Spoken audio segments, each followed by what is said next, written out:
Well, good morning, diet disruptors. Carrie here, and happy Monday. Happy February. So much to talk about today. And I'm by myself. Do you notice? I got no co-host today. I often love to come on live with my coaches, but sometimes at the start of a new theme that we're going to cover, or when I have something really focused I want to say, I go solo. And today's going to be one of those days. Today, we're going to talk about something that is, I'm so passionate about. I need you to hear it. I need you to learn it. I need you to reconcile it. And so I decided to come on my own. But the rest of the month, we are going to, as of now, we have Coach Brenna and Coach Nicole who are going to join us for the rest of the week. We're going to toggle between the two of them. And I'm so excited because they've got all sorts of amazing insight to share with us. But for today, it's going to be me. So say hello to me. Tell me where you are tuning in from. If you're live, I want to see it. If you're on the replay, just say replay and tell me where you are calling or watching in from or listening in from. Uh, I have so much passion about what we're going to talk about today. And it's part of it is because it's not only the story of what I lived through before I figured out what I needed to do to get myself on track with my mindsets and my body, my nutrition, my time, but also really it's been an amazing month for me. I have really started focusing on coaching um, some clients again. I am usually the group coach, and I manage my coaches. I'm coaching in our 4 weeks to wellness lifestyle launch. But I have throughout the year, all of last year, took on a handful of clients because I was really focusing on supporting my coaches and supporting people in our membership group, but I have seen how much more people need, and so have been exclusively coaching some people in our exclusive program, our 12-week program. Actually, there's not a lot of information about it on our website, but if you are interested, you can reach out to me. But the reason I'm telling you that is because this topic we're going to talk about today is what I hear so much from people who are applying to work with me for me to coach them, and it's heartbreaking. So we have to talk about it today, and that's sort of why I wanted to come on my own. So I have a question for you all. I want to know what diets you have tried in the past. All the diets. I want to know them all. I have probably researched them all. I know that they all have certain things in common. One of the number one things is restrictions. But I also want to know if you have any idea why you think they haven't worked. Why you keep going time after a new diet, a new trend, and wondering why it doesn't work. So I'd love to be able to hear from you on that. So put some comments in. And those of you that can see me, if you're listening on the podcast, you can't see me. So I'll explain what I'm wearing. I'm wearing a very classic white t-shirt. And while you can't see below, I have a very classic pair of jeans on. And I think one of the things I love about this type of outfit, or if you had like a crisp button down white shirt, it kind of never goes out of style, right? Like you can go look in the 1950s even and see women in a crisp white shirt, and you know, uh, pants that fit and that are a classic that never go out of style. And yet all around that we see, fashion trends that come and go and then repeat itself. I find it unbelievable that my 15-year-old, who's going to be 16 this month, she loves the things that I was wearing in the 90s. Turtleneck and a sweatshirt. She even has me um, fold her pants up on the bottom so they're tapered with the socks underneath. I'm like, what? I keep asking my mom if she could, we could find any of my old clothes because I think I would be in very good graces with my daughter if I could show her the clothes I used to wear. The mom jeans, like it's all back in style. And it just reminds me of how trends come and go. And while they think they're, up and coming and being trendy and kind of doing something new, let's be honest, it's the same thing we did 30 years ago. When was the 90s? Yeah, 20 some odd 30 years ago. I can't get over how what it just comes right back, right? And like think about in the 60s with the bell bottoms, and then we had the jeans that had the bell bottoms. You guys know it all comes back around. So the reason I love the white classic shirt and the jeans is because it's classic. It never goes out of style. And I wore that today on purpose because when we think about the diets you have been on, and you can say you've tried them all, but let me be honest with you, there's a few and they just keep resurfacing. They just keep coming back like the trends in fashion come back. A little different, a little tweaked, but really, let's be honest. It's that wolf in sheep's clothing. It's made to seem like it's new and forward thinking, but it really isn't. We already did that trend, right? So when you think about certain diets like keto, for example, it was Atkins, you guys. Remember that? Um, all of these things kind of come and go. And so we're going to talk about that today. And we're going to talk about what trends are never go out of style, like a classic white shirt and classic jeans, or if you do something really, really trendy, how and why it's not going to last. So let's dig into that, shall we? All right. So we're going to talk about three diets right now, but honestly, I feel like I want to talk about 100. But I don't have enough time for all that. So we're going to talk about a few right now, and I might sprinkle in a few other ones. Now, I will tell you, diet disruptors are what we are called because we don't diet. And what does it mean not to diet? It means we use food as fuel the way our body wants it to be. We understand the science behind the human body and what it needs for the long term. We recognize the importance of blood sugar stabilization on our overall health, but also in our weight loss goals.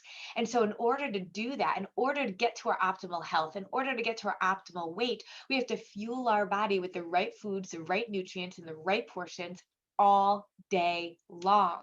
There's nothing magical that happens at 8 o'clock at night when we say you have to stop eating, or when we track calories for the day as if our body operates on that same time frame as we do.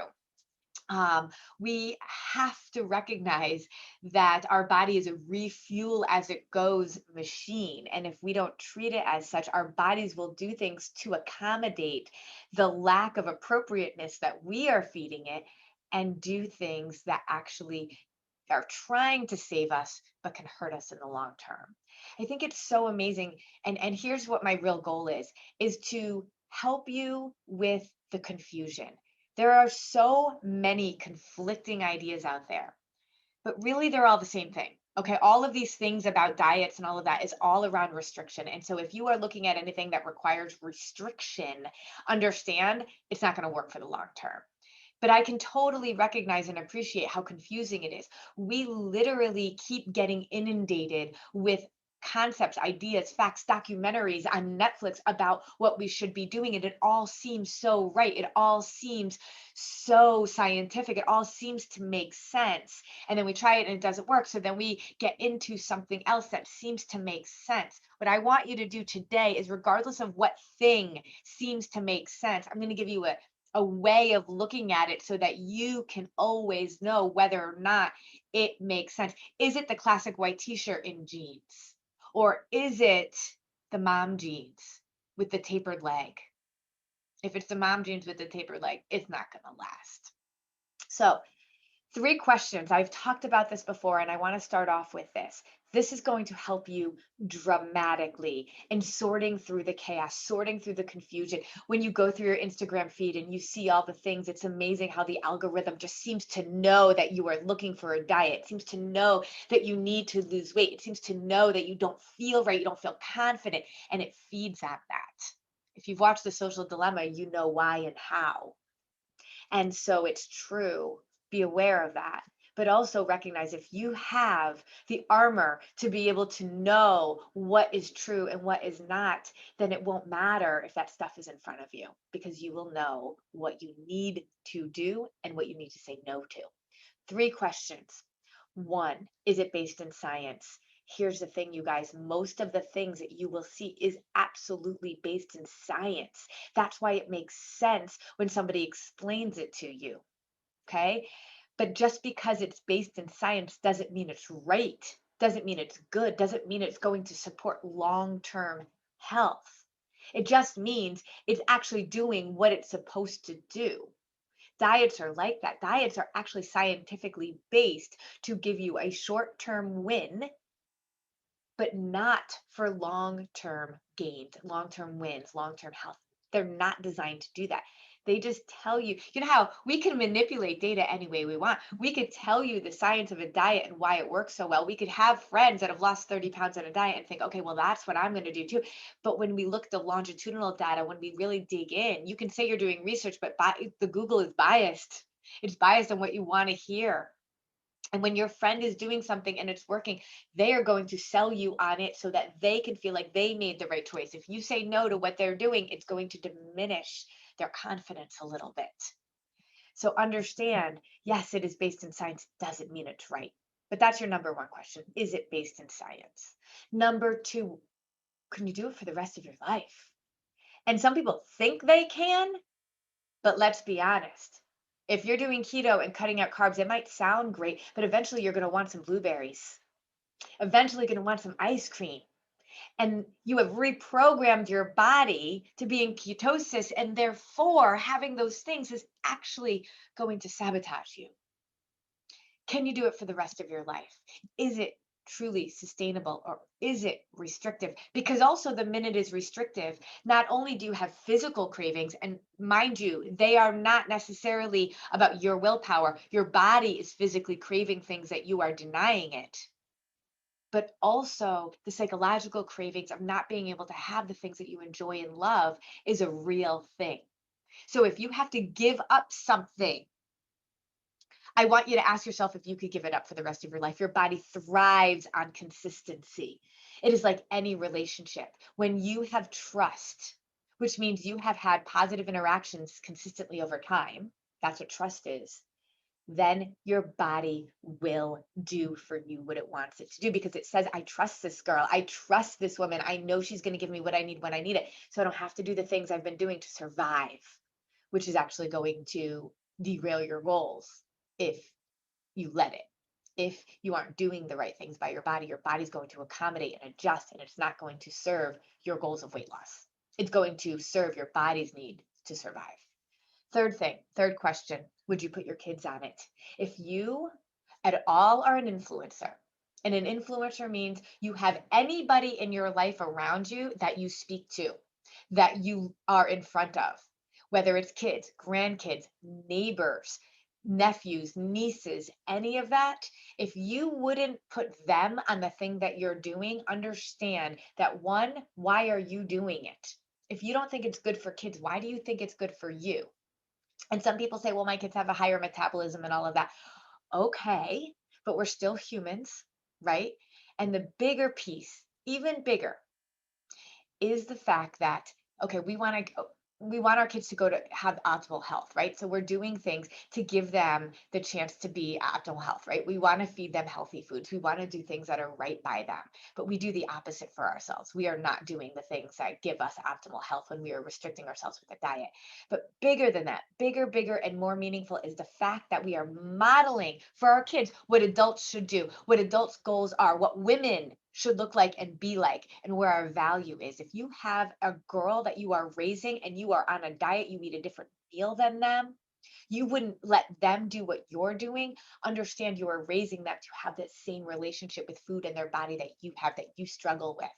And if you don't do right by your body, if you don't do right by figuring out your mindset, you're not going to do right by your kids. And I know that because I know how I was raised and I know what was happening when I was raising my girls. And I, by the love of God, am so grateful that I got this figured out before it was really too late. And I don't ever think it's really too late, but I think that there is a level of urgency and a lot of undoing the longer we wait. Okay, so those are your three questions. Is it based in science? Can you do it for the rest of your life? And would you put your kids on it? Let's go over this. Why diets fail. Why diets fail is because thinking about restriction means we are keeping something our body needs. And very typically, it is a macronutrient and calories. That's pretty much the two things diets make us get rid of. Think about the 80s, the low fat diet, right? I still see low fat things all the time in the grocery store. Do you guys know what it takes to make something low fat? Chemicals and garbage and toxins and junk to make it taste good. Fat is important. We need fat for a variety of things, but of course, we had that craze. Then we have now keto, and this is keto is like everybody I'm talking to right now. Everybody that's kind of exploring um, my exclusive coaching program, almost everybody has been or is doing keto because it is sort of like the biggest thing. So we need to talk about carbs. You guys, carbs is a macronutrient. We need carbs. Carbs actually gives us the energy. When proteins, fats, and carbs are our macronutrients, when we have those, our body is being given what it needs. Now, we know what we need is that we need to have a balance, and we know everything. um we can go so far off the swing, right? Oh, Carrie says I can have carbs, and like you're eating a bag of potato chips, but it we need carbs. And a keto diet is actually reprogramming our body to not quote unquote need carbs. When you're on the keto diet, you're literally taking in like it's like less than different keto protocols call for different things, but easily less than 50 grams of carbs, but sometimes even less than that. I've seen keto diets where it's like 15 grams of carbs for the day. Our body can't sustain that. And here's the biggest thing. Some people think it's great because you get to eat fat and protein and feel like, oh, yes, it's great. But it doesn't feel great over time. And to not be able to eat a quesadilla again, it floors me.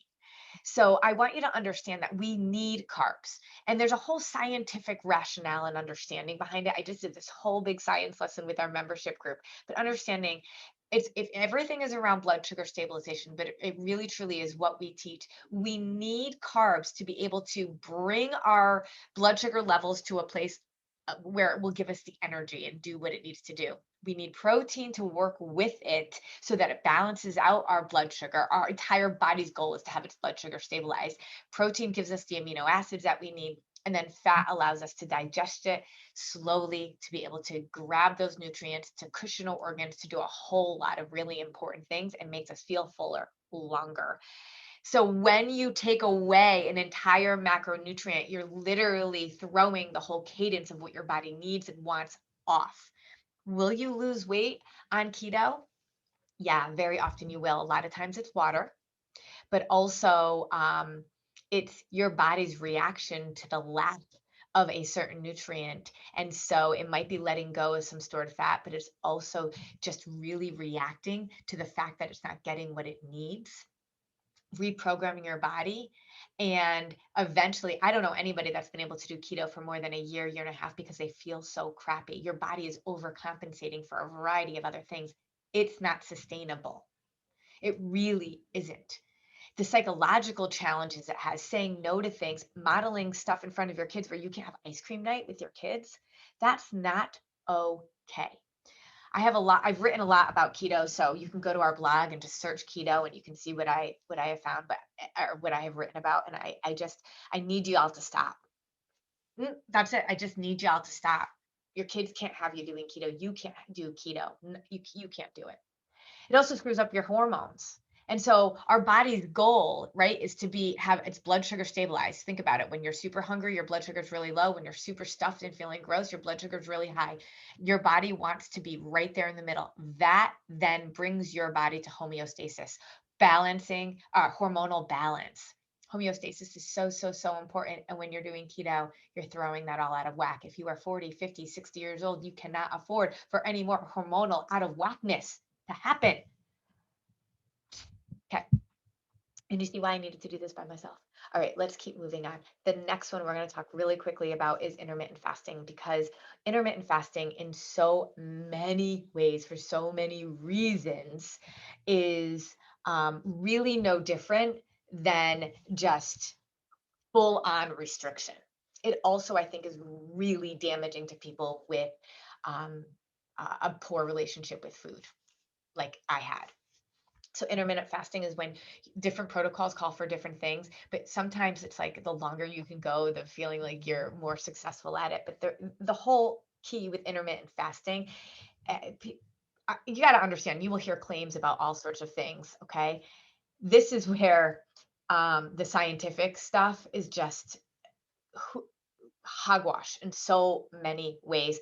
And I can tell you to go do your research, but again, your research is going to be totally biased, basically. Like you'll find people telling you all these things and you won't be able to know whether it's true or not. But understand, like, reputable organizations will never tell you to do keto or intermittent fasting like this. They just won't, because long term it doesn't serve your body. You're restricting your body. Your body is a refuel as you go machine. Blood sugar stabilization is the key goal of your body. Think about it. When you're fasting, you're not doing that. When we're awake, when we're moving, when we are burning energy, we need to be fueling our body. It's like a car driving. We need gas in our car to drive. The fast, I want you to think about this, is while you're sleeping. It's part of why I want you to have enough sleep. And when you have breakfast, it's like breaking the fast. That's all you have to do. Okay. When your body is not in motion, when you are sleeping, your body can absorb all the nutrients. It can recharge its batteries. It does a ton of stuff while you're sleeping. But when you are awake, you need to be fueling your body. So when your blood sugar is really low, like it does when you are fasting, what happens is that your body is below the normal, basically there's a range of our blood level, our blood sugar level, that we need to stay in. And when you are fasting, your body is very consistently below that level. So what happens? Your body tries to balance its blood sugar on its own. First, it yells at you and says, hey, feed me. And that's where hunger pains come in. But then after a while, your body will stop yelling at you. It's like when I finally just stopped yelling at my teenager to clean her room because she just wasn't going to do it. I was still super mad about her room being clean, but I stopped yelling at her. When your body stops yelling at you, you think, oh, I'm good. No, your body's just adjusting. It knows you're not going to listen to it. So it's going to go do it on its own. And it starts to do that by pulling your nutrients from your muscles. That's how it gets the nutrients it needs. And so in order to save itself from you, it will, whenever you eat, hold on to the food that you do feed it.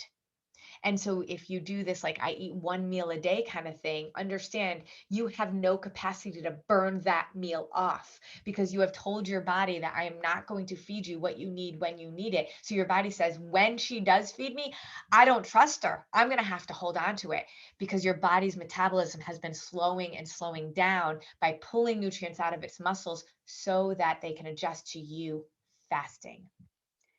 That's not good, you guys. That is not sustainable. That's not going to lead you to optimal health. And I want you to think about your hormones. If being in blood sugar stabilization zone equals homeostasis, which is hormonal balance, and you are out of whack with your blood sugar all the time, and you are 40, 50, 60 years old, already going to go through some crazy hormonal changes, whoa, what are you doing? We want this time in our life to be a way for us to thrive and to be able to deal with that hormonal imbalance that's naturally going to occur by counteracting it with doing the things that our body needs it to do, so it doesn't have to get so out of whack, trying to recover itself, trying to balance itself. The other thing when it comes to intermittent fasting is so many people think, okay, if I can just starve myself all day and I'm busy and I'm working and all of that, I can just eat anything I want at night. And there's this like binge mentality. And if you have a poor relationship with food, you're not learning about food. You're not getting yourself to serve your body with what food you know serves you. You are literally just binging. And that's not going to do anybody any good. Okay. Last one I'm going to talk about, but there's so much more I want to go into though, is so many people have been recently talking to me about being vegan and really talking about the concepts behind why they're going vegan. And I have always said for years, if this is a thing that you're doing because of animal cruelty or any of those pieces, like I've always said, I will help you make it work. But if you are doing it because you think it is the trend, I am telling you, it is not a classic white t-shirt and jeans. It is not. There's so much misinformation. Plants are good. The majority of our food should be plants, but we need proteins, fats, and carbs. Animal-based protein. I could do a whole episode on that, and maybe I will. But animal-based protein gives us the 9 amino acids that we need to be able to. Our body cannot make those 9 amino acids on its own. We need those, and the most efficient way to get them is through animal-based protein. If you do it through a plant-based diet, a fully vegan diet with no dairy and no meat and no eggs, then understand it is much harder. What's so crazy to me is that I meet all these women that say, I have no time, I have no time, I have no time. And then they go vegan. And I think, this is the thing that takes the most time. Like it is, you have to be very intentional. You have to have a lot of knowledge, a lot of research, a lot of information about how to make sure that everything that you're trying to put together works and gives you what your body needs. It's not easy. It is more work than I want to do personally.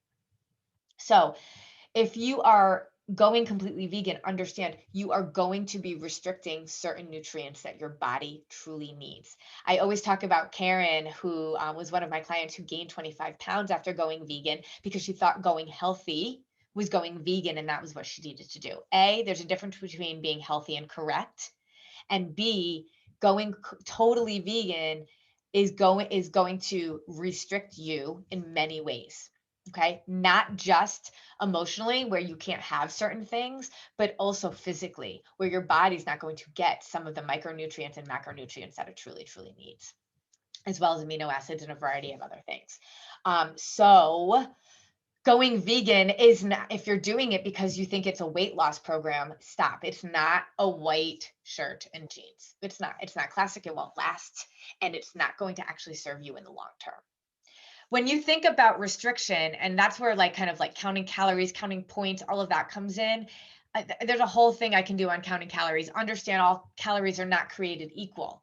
But what you're doing is also restricting yourself, and you're acting as if your body says, "Oh, I just need this many per day." If we are a refuel as we go machine, having your calories all in one time, or having like Oreo cookies count the same as apple, turkey, and almond just doesn't make sense. Calories are completely imperfect. Coach Jess said it best when she said, your body is not a checkbook. So I'm not getting into counting calories, but I just had to say that as sort of the fourth thing because it doesn't work and it's not necessary. Can you imagine not having to track your food on an app? I mean, I don't know where society came in where we think we have enough time or need to track what we're eating all day and act like we are a checking account. It doesn't work like that, you guys. Exercise and burning off the calories that we ate is a totally imperfect, antiquated science. It is like having, bell bottoms in the 60s.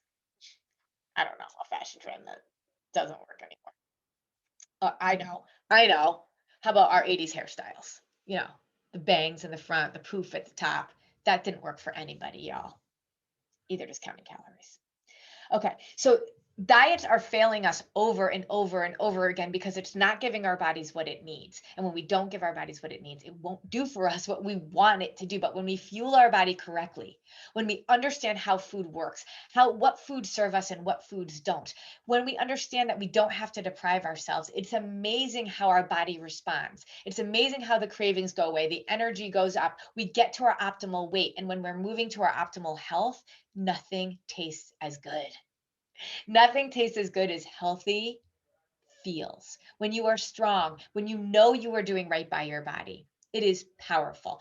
It is, can you imagine feeling confident even if you haven't reached your goals yet? Because so many people want to lose weight so they can feel more confident. I say no, do right by your body so you feel more confident. You don't have to wait till you lose the weight to be able to do that. And so this is what we teach at Disruptive Nutrition. This is what we teach in our Diet Disruptor Squad. This is what we teach people to understand. Diets will always fail you. They will not get you to your goals, the ones that you think you will. You are getting bamboozled by the Instagram, by the Facebook, by all the things that are out there, giving you false claims that that is the answer. The answer is to fuel yourself with food, to balance your blood sugar consistently so your body is in homeostasis. When that happens, your body will do for you the things you want it to do for you. You guys, I'm 46 next month. I get where you have been, but my story is now different, and I want it to be a different story for you. So, to learn more, dig into our Facebook group, understand what it is that we are all about. We have a free course that you can offer. Our program, where we truly teach this, our 4 weeks to wellness lifestyle launch, is only open a few times a year, and we only take a few people, or a few. We only take a certain amount of people this in each session, because in each opening, because we have decided as a team we are just going to really focus and love on the people that are there. We're only opening it 3 times a year, and uh, participation will have a cap. So if you are interested in really truly getting to understand, and what I say, to follow the last nutritional advice you will ever need, you will never need to search the Google again for anything else, because it is truly what your body needs, what every body needs. Go to 4w2w.com, get on the wait list, because everybody in the wait list will get access and opportunity before the public. So if you are like, I have to do this at some, in March or whatever it is, plug in now until March. We're going to give you a bunch of resources so you can understand. And I need you to get yourself on that wait list so you do not diet anymore. Nothing hurts my heart more than to have to kind of go through this with people, because I know how many times you're going to go around this mountain before you realize none of it will work. None of it will work. Even though you might have lost 30 pounds on a diet before, you weren't able to keep it off. Why? Because it wasn't made to work that way. It wasn't you that failed it. It was doing exactly the way it was supposed to do. Let's stop doing that. So go to 4w2w.com if you and get yourself on the wait list so you could be one of the first ones to get the access and opportunity. And usually people on the wait list get an extra little bonus or two from us. Okay, that was long. I can't wait for next week, where I think it's Coach Brenna that's going to join me next week. And we are going to talk about sabotage, how we sabotage our goals without even knowing it, thinking we're doing what's right for our body and we don't. So stay tuned for that.